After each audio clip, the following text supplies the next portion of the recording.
নমস্কার, আমি মৌসুমী। শিলালিপিতে আপনাদের সবাইকে স্বাগত জানাই। যদি গল্প পাঠ ভালো লাগে তাহলে শেষে একটা লাইক দিয়ে যেতে ভুলবেন না। এখনো যারা আমার চ্যানেলটা সাবস্ক্রাইব করেননি তাদের সকলের কাছে আমার অনুরোধ, প্লিজ আমার চ্যানেলটা সাবস্ক্রাইব করে নেবেন।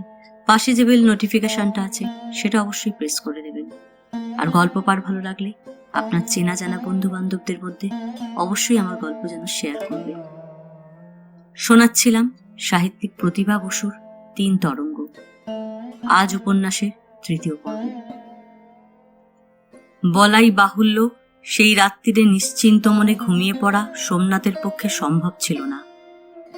পথের ক্লান্তিতে শরীর এলিয়ে এলো বটে, কিন্তু মনের অশান্তিতে দু চোখ ছেড়ে ঘুম যে কোথায় মিলল। মার হাতে পাতা পরিষ্কার নিভাঁজ বিছানা, ধোপ দিয়ে তুলে রাখা চমৎকার নেটের মশারি। ঢাকা থেকে শখ করে এই মশারি তৈরি করে আনিয়েছিলেন তরঙ্গিনীর ছেলের জন্য। 12 মাস তোলাই থাকে, কেবল সে এলেই টাঙিয়ে দেওয়া হয়। দুধের মতো ধপধপ করতে থাকে। জোড়া বালিশ, বালিশের ওয়ারে ফুল তোলা। অমন সুন্দর বিছানায় শুয়ে শুধু এপাশ আর ওপাশ। লাল শালুর ঝালর দেয়া তাল পাখাটি তুলে অপটু হাতে বাতাস দিল নিজেকে। ঠক করে 3 বার গোঁতো খেল নাকের ডগায়। কমানো লণ্ঠন বাড়িয়ে দিয়ে উঠে এসে বসল এবার। কি বিশ্রী, কি বিশ্রী রাত্রিরে ঝিঁঝি ডাকা শেয়াল ডাকা গ্রাম। বালিশ দুটো কোলে নিয়ে মশারির ভেতরই বসে রইল চুপচাপ। তাকিয়ে রইল সিল্কের সুতোয় আঁকা 2টি ময়ূরের লম্বা পুচ্ছের ওপর। কে করল? অনেক আগে মাই এইসব করতেন দুপুরে বসে বসে। মুখ নিচু করে ছোট ছোট ঝকঝকে সাদা দাঁতে সুতো কাটতেন। অসম্ভব গরমে কপালে ঘাম ফুটত বিন্দু বিন্দু। সেলাই নিবিষ্ট সেই মেয়ে মুখ তাকিয়ে তাকিয়ে দেখত সোমনাথ, মুগ্ধ হয়ে যেত। আজকের এই লতা পাতা ডাল পাখি আঁকা বালিশের ওয়ার কতদিন আগেকার সেই পাতলা নীল শিরতোলা বাদামি মুখখানা মনে পড়িয়ে দিল। মেয়েরা কেউ সেলাই করছে দেখলেই আজও তার সেই পাতলা বাদামি মুখখানা মনে পড়ে যায়। ছবির মতো ভালো লাগে। মনে হয় এরকম সময় মেয়েদের যেন সবচেয়ে বেশি সুন্দর লাগে। নিচু হয়ে ঘর ঝাড়ছে, বিছানা পাচ্ছে হাঁটু ভেঙে, ব্যস্ত হয়ে ধোপার হিসেব মিলচ্ছে, চিরুনি চালাচ্ছে লম্বা চুলে, আয়নায় তাকিয়ে মুখ মুচ্ছে ভেজা গামছায়। এমনকি ঠাকুমা যে ঠাকুমা, তিনিও যখন তার কালো আর মোটা শরীর নিয়ে খই বাজতেন কুলোয় করে, চাল ঝাড়তেন হাতে টোকা দিয়ে দিয়ে, ছেলেবেলায় তাই দেখেই বা কত সময় কাটিয়ে দিয়েছে সোমনাথ। কেন, কেনই ভালো লাগা? এর মূল কোথায়? অভ্যাস। বহু পুরুষ ধরে মেয়েরা এই করে আসছে, এই তাদের কাজ, এই সঞ্চিত অভিজ্ঞতার বিশ্বাসে। আমরা পুরুষেরা, স্বার্থপর নিষ্ঠুর অত্যাচারী জীবেরা, সমাজের প্রধানতম অধিকারীরা মেয়েদের কাছে এই চাই বলে? তাই কি এই নিয়ম যে আমরা লিখব, পড়ব, শিখব, পৃথিবীর এই প্রান্ত থেকে ওই প্রান্তে ছুটে বেড়াবো, অর্থোপার্জনের জন্য ডুবব জলে, পূর্ব আগুনে, তারপর রাজত্ব ছিনিয়ে এনে ঢেলে দেব মেয়েদের পায়ে? আর মেয়েরা ঘরের কোণে ছোট্ট শরীরে আরো ছোট্ট হয়ে রাঁধবে, বাড়বে, ছেলে কোলে নেবে, সন্ধ্যা প্রদীপ জ্বালবে, প্রণাম করবে তুলসী তলায়। মাত্র একটা মানুষের এক গণ্ডুষ ছোট্ট সুখ দুঃখের গণ্ডিতে কুপমণ্ডুক হয়ে মনে মনে ভাববে, এই তো আমার পৃথিবী। ওই মানুষই তো পৃথিবীর সব লোক। আর এই যে কোলে, যাকে আমি 10 মাস গর্ভে ধারণ করেছি, লালন করেছি, এই তো আমার জলবায়ু। স্বার্থপরতা বই কি, ঘোর স্বার্থপরতা। এই তো মা, সেই সৌন্দর্যের চর্চা করেই তো জীবনটা কাটালেন। কি হলো? কৃষ্ণদাস আরাম পেলেন, তাঁর স্ত্রী পায়ের উপর পা তুলে বসে থাকলেন। বাবা বেঁচে থাকলে তিনি সুখী হতেন। আমি সুখী হয়েছি, কিন্তু তিনি নিজে পেলেন কতটুকু? একটা ভীরু শশকের মতো এর ওর মুখের দিকে তাকিয়েই চলে গেল দিন। তাই কি এই সংসার ছেড়ে তরঙ্গিনী যখন তার নিজের সংসারে যাবেন, তার ছেলের কাছে, ছেলের ঘরে, তখনও কি এই কাজগুলো তাকে নতুন আস্বাদ দেবে না, নতুন আনন্দ দেবে না? সারাদিন পরিশ্রম করে যেটুকু খুদকুড়ো সে মাসের শেষে উপার্জন করে এনে তুলে দেবে তার মার হাতে, তা তো রাজ ঐশ্বর্য নয়। তাই বলে তিনি কি হাঁটবেন না, খাটবেন না? কষ্ট হলেও নিজের হাতে অমৃততুল্য রান্নাটুকু এনে ঢেলে দেবেন না ছেলের পাতে? সেই সমর্পণে, ভালোবাসার আকুলতায় তাঁর হৃদয় কি আপ্লুত হবে না? তিনিও কি সুখী হবেন না? কাজ কি তখন শুধু কাজ থাকবে? আনন্দের হবে না? তৃপ্তির হবে না?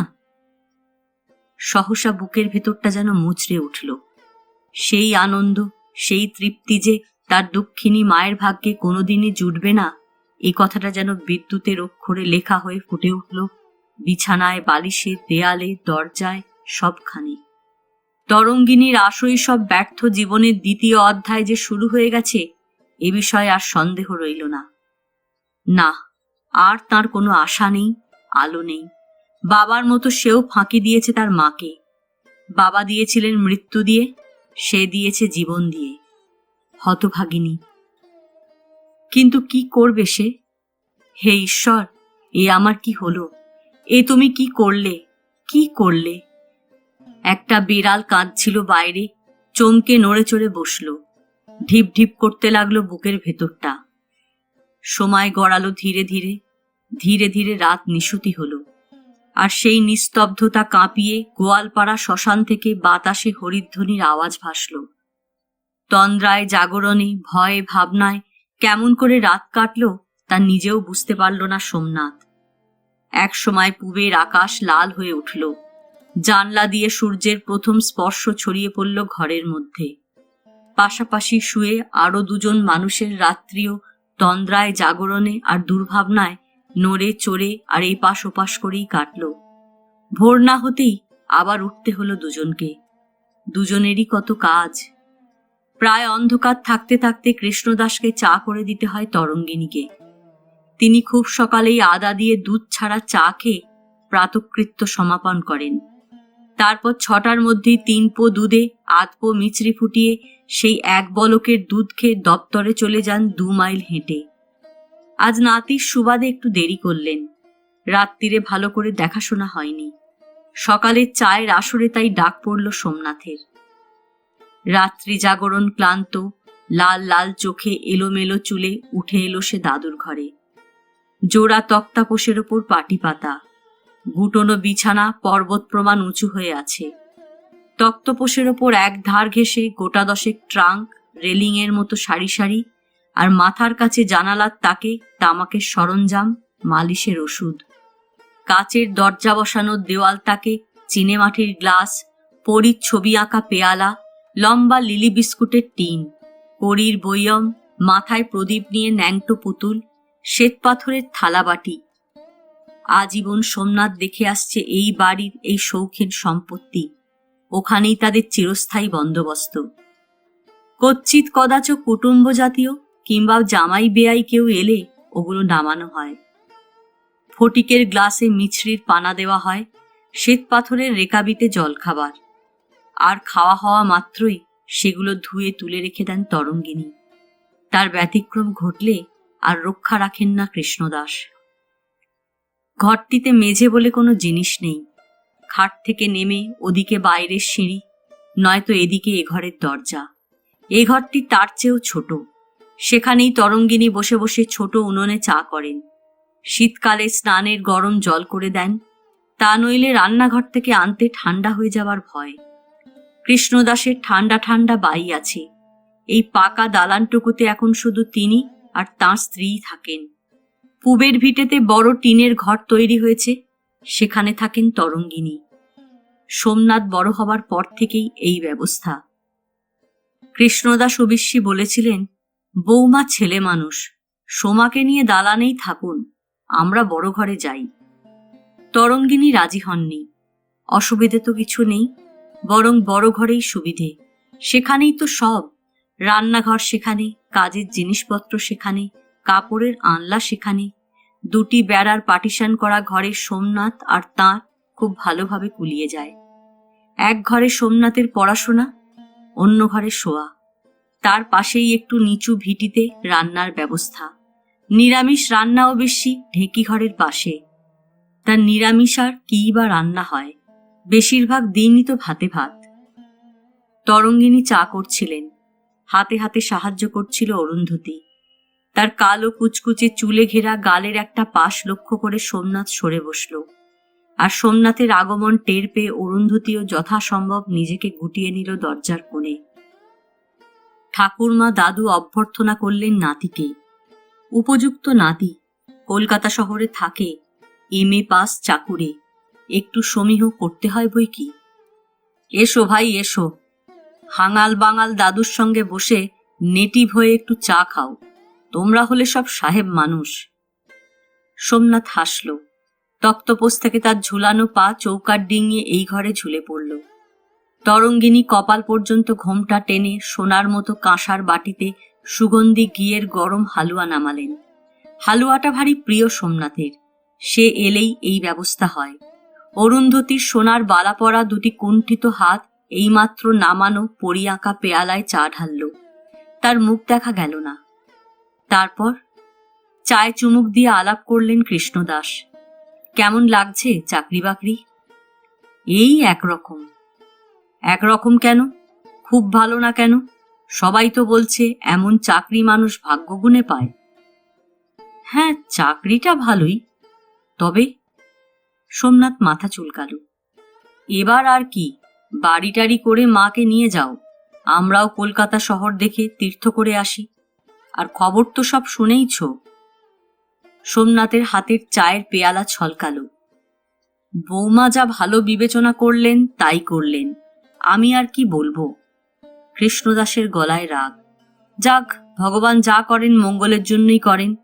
তা তোমার ছুটি কদিনের? 2 সপ্তাহ।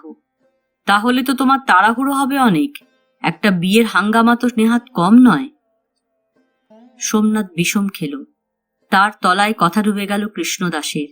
ঠাকুরমা পিঠে হাত বুলোতে বুলোতে বললেন, একটা পাখা আন না, মাথায় হাওয়া দে না একটু। অপ্রস্তুত অরুন্ধতী পাখা এনে চুপচাপ দাঁড়িয়ে রইল কোণে। ভেবে পেল না কেমন করে হাওয়া দেবে। দিন নিস্তব্ধ হলে, দুপুরের কাজকর্ম মিটলে ছেলের কাছে এসে দাঁড়ালেন তরঙ্গিনী। বেলা হয়েছে, এখনো খাননি তিনি। স্নান করে পুজো সেরে কথা বলতে এসেছেন ছেলের সঙ্গে। একটা বইয়ে চোখ রেখে মন কোথায় পাঠিয়ে দিয়ে উদ্ভ্রান্ত সোমনাথ বসেছিল চুপচাপ। মার দিকে চোখ তুলে তাকালো। সোনা রঙের মটকার কাপড় পরেছেন তিনি, মিশে গেছে গায়ের রঙের সঙ্গে। এই শাড়ির ভাঁজে ভাঁজে ছেলেবেলার স্মৃতি। কতকাল ধরে যে এই কাপড়টি সে মাকে স্নান করে উঠে পুজো করবার জন্য পরতে দেখেছে তার হিসেব নেই। স্নান করেন তিনি 2 বার, একবার ভোর 6টায়, আরেকবার সব কাজকর্ম সেরে। এই সময়টাতেই একটু নিরিবিলি বসেন আসনে, চোখ বুজে থাকেন। বোজা চোখের কোল বেয়ে জল গড়িয়ে পড়ে। কি ভাবেন, কি করেন, কাকে ডাকেন, কার জন্য কাঁদেন, ছেলেবেলায় ভেবে পেত না সোমনাথ, শুধু তাকিয়ে থাকতো মহাবিষ্ট হয়ে। তরুণী মার স্মৃতি তার ঝাপসা, কিন্তু মনে হলো শাড়িটার যেন স্মৃতি নেই, সেটা স্পষ্ট প্রত্যক্ষ। তরঙ্গিনী বললেন, তোকে একবার ঢাকা যেতে হবে জিনিসপত্র কিনতে। আমি সব ফর্দ করে রেখেছি, যতই নমবিষ্ণু করেই হোক, তবু তো কিছু তার অনুষ্ঠান আছে। মা! প্রায় আর্তনাদ করে উঠল সোমনাথ।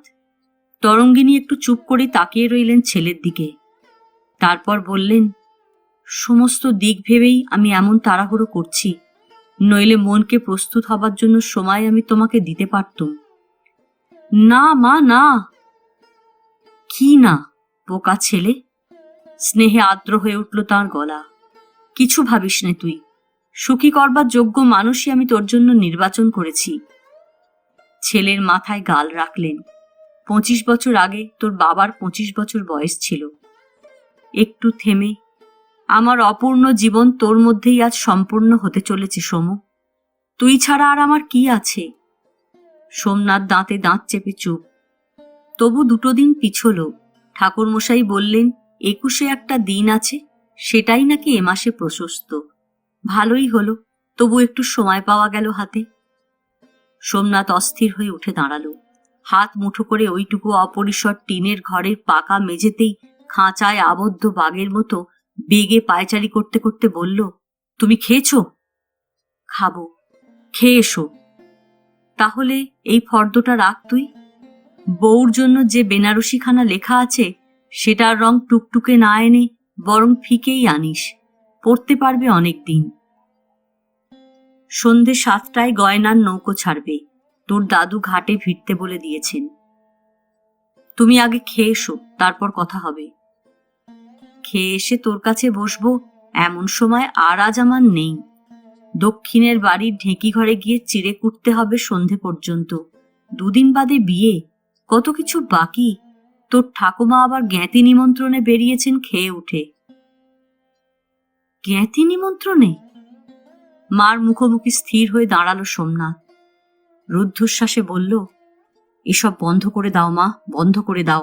এ বিয়ে হতে পারে না, হতে পারে না। হতে পারে না? না না না মা, না, কিছুতেই না, কিছুতেই না, না না। সোমনাথ পাগলের মতো মাথার চুল টানতে লাগলো। তরঙ্গিনী পাথরের মতো চোখে তাকিয়ে রইলেন ছেলের দিকে। কি বলছিস তুই? যা সত্যি তাই বলছি মা। এই তোর সত্যি? মার কাঁধের উপর হাত রেখে সোমনাথ ব্যথিত গলায় বলল, মা গো, এই আমার সত্যি। তবে আমার সত্য কি? উপায় নেই, আমার উপায় নেই। উপায় নেই? না। ঠিক বলছিস? তুমি আমার সব কথা শোনো। তুই আমাকে মৃত আত্মার কাছে মিথ্যাবাদী হতে দিবি? আমাকে ধর্মচ্যুত করবি, হাস্যাস্পদ করবি সকলের কাছে? একটা ফুলের মতো মেয়ের ভবিষ্যৎ নষ্ট করে দিবি? আস্তে আস্তে তরঙ্গিনীর বেতের মতো ছিপছিপে রোগা ফর্সা নমনীয় শরীর যেন লোহার পুতুলের মতো শক্ত হয়ে উঠল। যদি কোনো উপায় থাকতো মা। এতদিন যা শুনেছি সব তাহলে সত্যি? আমাকে তুই এমন করেই ঠকালি? কাঁধের উপর থেকে আস্তে আস্তে সোমনাথের হাত সরিয়ে দিলেন তিনি। সোমনাথ চমকে উঠল। আমাকে বলিসনি কেন? আমি কি তোর সুখে বাধা হতাম? তোর সুখ আর আমার সুখ কি আলাদা? তোর বউ সে যে জাতেরই হোক, যে ধর্মেরই হোক, আমি কি সব ছেড়ে তাকে বুকে তুলে নিতাম না? মা, মা। প্রায় কেঁদে উঠল সোমনাথ। তরঙ্গিনীর নিঃশ্বাস দ্রুত হল। অশেষ যন্ত্রণার ছাপ পরিস্ফুট হয়ে উঠল তার মুখের প্রত্যেক রেখায়। 2টি হাত বুকে চেপে সহসা ধরাস করে পড়ে গেলেন তিনি মেঝের ওপর। সোমনাথ সাপটে জড়িয়ে ধরল তাকে। তারপর চেঁচিয়ে উঠল, জল, জল, জল নিয়ে এসো কেউ। আর কে আসবে? নিঝুম নিশুতি দুপুরে কাঁপা কাঁপা রোদ্দুরে আর কে আছে আশেপাশে? অরুন্ধতী আরক্ত মুখে জল নিয়ে ছুটে এলো। পিঠ ছাওয়া মেঘের মতো চুল লুটিয়ে পড়ল দুপাশে। সোমনাথের কোলের ওপর এলিয়ে পড়া তরঙ্গিনীর চোখে মুখে জল ছিটল নিচু হয়ে। তারপর দুজনে মিলে ধরাধরি করে তাকে তুলে দিল বিছানায়। এরপর সোমনাথ যে কদিন দেশে রইল, অনেক সাধ্য সাধনা, কান্নাকাটি, অভিমান, অনুরোধ, কিছুতেই কিছু হলো না। মার মুখ থেকে আর একটি কথা বার করতে পারল না সে। সেই যে বিছানা নিলেন, আর উঠলেন না। আঁচলে মুখ ঢেকে পড়ে রইলেন নিষ্পন্দ হয়ে।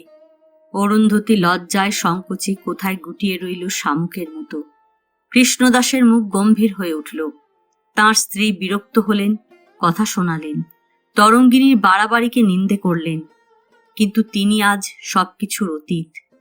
পার্থিব জীবনের যত আশা, যত লোভ, যত কিছু কামনা, সবই তো আজ ফুরিয়ে গেছে। তবে আর ভয় কি? কর্তব্যের আর প্রশ্ন কই জীবনে? তিনি তো নেই, তিনি তো মরে গেছেন। স্বামীর মৃত্যুর পরেও তার জীবন ছিল, সোমনাথ ছিল।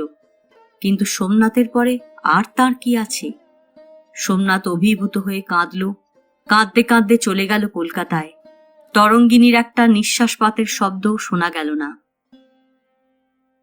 তার ঠিক 3 মাস পরে মারা গেলেন তিনি। মারা গেলেন বললে ভুল হয়, দেহত্যাগ করলেন বলা উচিত। কেননা এই 3 মাস তিনি একমাত্র জল ছাড়া আর কিছু গ্রহণ করলেন না। দিনে রাত্রে নেহাতি জৈব প্রয়োজনের জন্য 1-2বারের বেশি শয্যা ত্যাগ করলেন না। অরুন্ধতী ছাড়া আর কারোর দিকে তাকালেন না।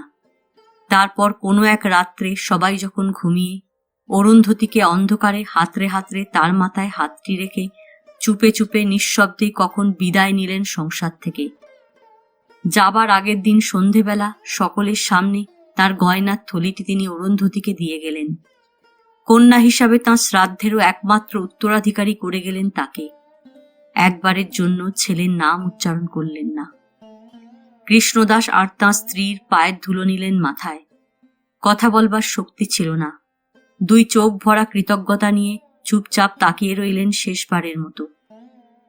টেলিগ্রাম পেয়ে আবার ছুটে এলো সোমনাথ। বলাই বাহুল্য, এ আঘাত তার পক্ষে সহনীয় ছিল না। মার শূন্য তক্তপোষে আছাড় খেয়ে পড়ে আকুল হয়ে কাঁদতে লাগলো মেয়েদের মতো।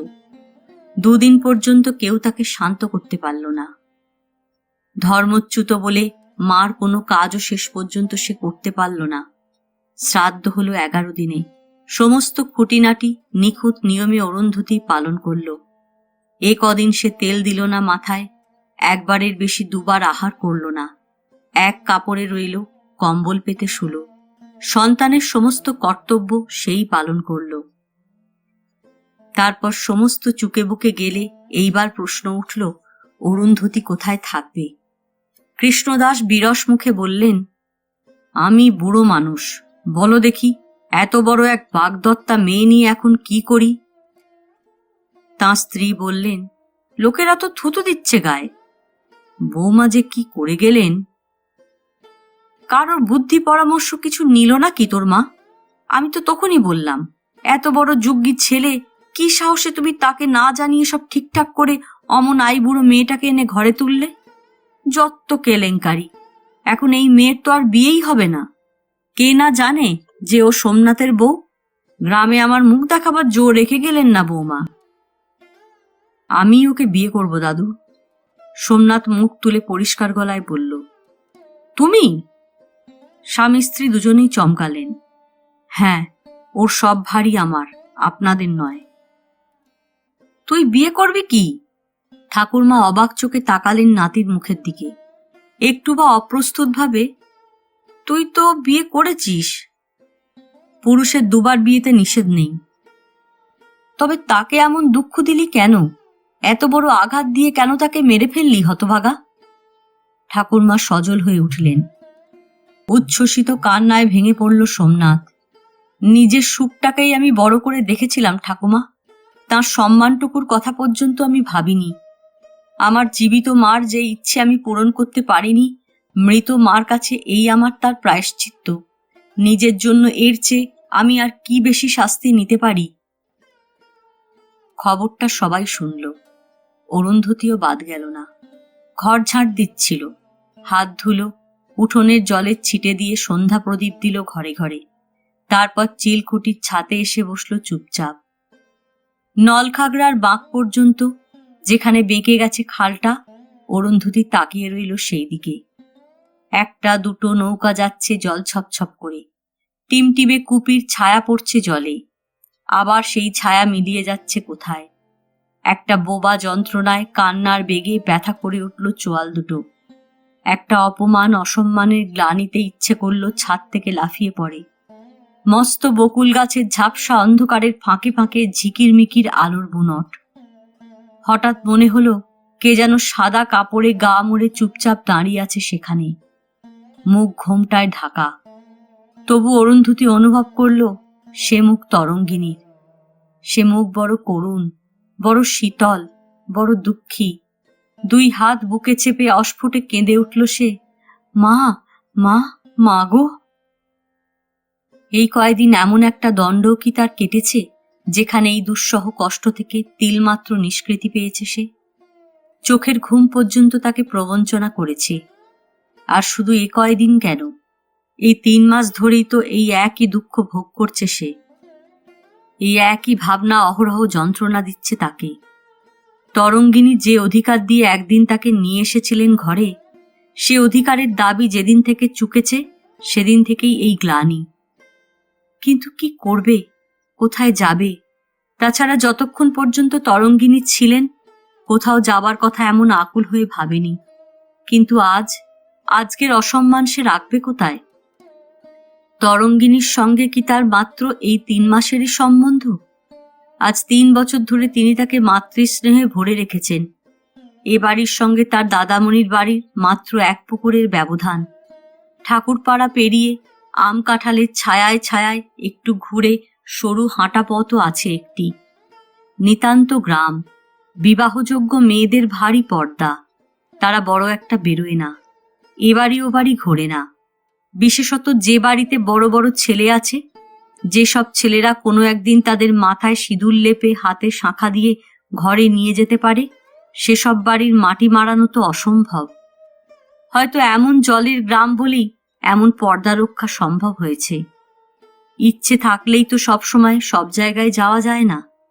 নৌকো চাই, সকলের ঘাটে ঘাটেই ডিঙি বাঁধা, সকলের বাড়ির আনাজ কানাজ পেরিয়েই তন্নি খাল এঁকে বেঁকে চলে গিয়েছে পদ্মার দিকে। হাঁটাহাঁটির পাটি নেই। তবু কি জানি কেমন করে হঠাৎ হঠাৎ কোনো কোনো বাড়ির সঙ্গে কোনো কোনো বাড়ির একটা গভীর সম্বন্ধ গড়ে ওঠে। তাও হয়তো যত ঘুরপথেই হোক একটা হাঁটা পথের সংযোগ থাকে বলে। এত বড় ঘোমটা টেনে সিল্কের চাদরে সর্বাঙ্গ ঢেকে এই হাঁটা পথটুকু দিয়ে কত দুপুরের অবকাশে তরঙ্গিনী চলে গিয়েছেন তাকে দেখতে। সোমনাথ যখন কলকাতা থেকেছে, কতদিন তাকে নিয়ে এসেছেন নিজের কাছে, খাইয়েছেন যত্ন করে, পরিপাটি করে চুল বেঁধেছেন, শুয়ে থেকেছেন কাছে নিয়ে। এই বাড়িতে যে একদিন সে আসবে, এ কথা কোনোদিন মুখ ফুটে বলেননি তরঙ্গিনী। তবু তার মনের এই একান্ত গোপন বাসনা কেমন করে যেন জেনে ফেলেছিল তারা, সেও তার দাদামণিও। প্রথম প্রথম অরুন্ধতির মনে অবশ্যই এরকম সম্ভাবনা উঁকিও মারেনি। 16 বছরের মাতৃহীন ক্ষুধিত হৃদয় এই মাতৃত্বের উত্তাপই তার পক্ষে যথেষ্ট ছিল। কিন্তু কখন একদিন অনুভব করল, ধীরে ধীরে তিলে তিলে তরঙ্গিনী শুধু তার মাতৃত্বের আস্বাদ দিয়েই তাকে ভরে রাখেননি, তার ছেলের প্রতি ছোট্ট একটি অনুরাগের বীজও ছড়িয়ে দিয়েছেন বুকের ভেতরে। তাকে তৈরি করেছেন, যোগ্য করেছেন। চোখের আড়ালে থেকেও একটি যুবক রং ধরিয়েছে তার প্রথম যৌবনের প্রথম বসন্তে। সোমনাথ যখন ছুটিতে আসত, খালের ও পিঠে তার দাদামণির বাড়ির একটি ঘরের কোণে বসে সে যেন কাঁপত। পায়রার বুকের মতো ধকধক করত বুকের ভেতরটা, ভরে থাকত হৃদয়। সে এসেছে এটুকু জেনেই পরিপূর্ণ সুখে আকুল হয়ে উঠত। সোমনাথের নৌকো এসে যেদিন নির্দিষ্ট তারিখে ভিড়ত খালের ঘাটে, সিং দরজা পেরিয়ে কাছারি ঘরের পেছনে এসে সে দাঁড়াত নিঃশব্দে, থরথর বুকে। নৌকো থেকে সাঁকোর ওপর দিয়ে খেজুর গাছের গুড়ির সিঁড়ি ভেঙে যতক্ষণ সোমনাথ বকুলতলায় উঠে দাঁড়াত, ওইটুকু দৃশ্যই এপারের ঘাট থেকে এইখানে দাঁড়িয়ে দেখতে পেত সে। আর সেই পাওয়াটুকুর মূল্যের তখন কোনো পরিমাপ থাকত না তার হৃদয়ে।